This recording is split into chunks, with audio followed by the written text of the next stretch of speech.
nuko wakwikorera groupe ya WhatsApp bikoroheye mu munota umwe gusa nta kindi kintu bigusabye. Ufite ubukwe se cyangwa se uri gutegura ikirori ariko ushaka gucreate groupe ya WhatsApp kugira ngo abo bantu bahurize hamwe muganire kuri ico kirori cyangwa se kuri ubwo bukwe bikoroheye. Muri iyi video ngiye kukwereka uburyo wakwikorera groupe ya WhatsApp ukayita amazina ushaka kuyita ndetse ukaba na admin ukabasha no kuyihitiramo n'abandi bantu bagufasha kuyiyobora baba admin. Icyo nagusaba nimba utaramfollowinga kora follow kugira ngo ujye mu bantu ba mbere babona amasomo meza nk'aya y'ikoranabuhanga. Uraza kuri WhatsApp yawe bisanzwe uku nguku nurangiza ukande hano unyura ugiye kureba abantu ufite kuri WhatsApp kuri aka kantu akangaka urahasanga iyi new group uku nguku nurangiza uyikandeho uku. Ahangaha abantu bahita biselectinga ako kanya bitiriwe birakuvuna, noneho uze uhitemo abantu runaka. Niba ari abantu bose urabahitamo ariko uraza uhitemo abantu runaka ushaka guhitamo uku nguku bahitemo. Nurangiza guhitamo abantu runaka washatse guhitamo bose warangije kubahitamo ukande ahangaha uku nguku. Ahangaha barahita bakubwira ngo wandike izina rya groupe bitewe n'ibyo groupe igiye gukora, wenda wandikeho ubutembere groupe uku nguku.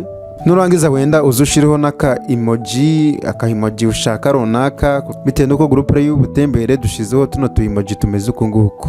Nurangiza guhitamo izina rya groupe ukande hano ahangaha uku nguku.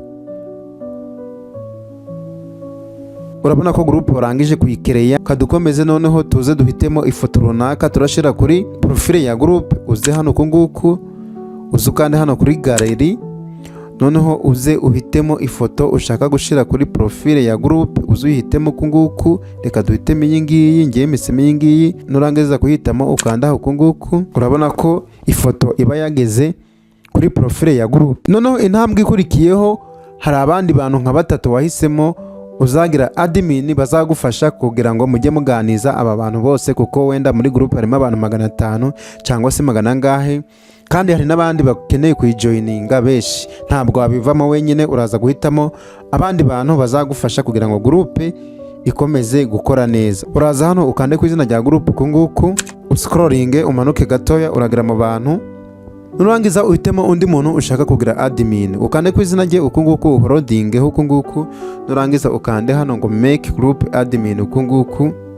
Ahangaha nawe uba warangije kumugira admin, abafite uburenganzira bwo kwinjizamo abandi bantu runaka mu gihe wowe uri busy.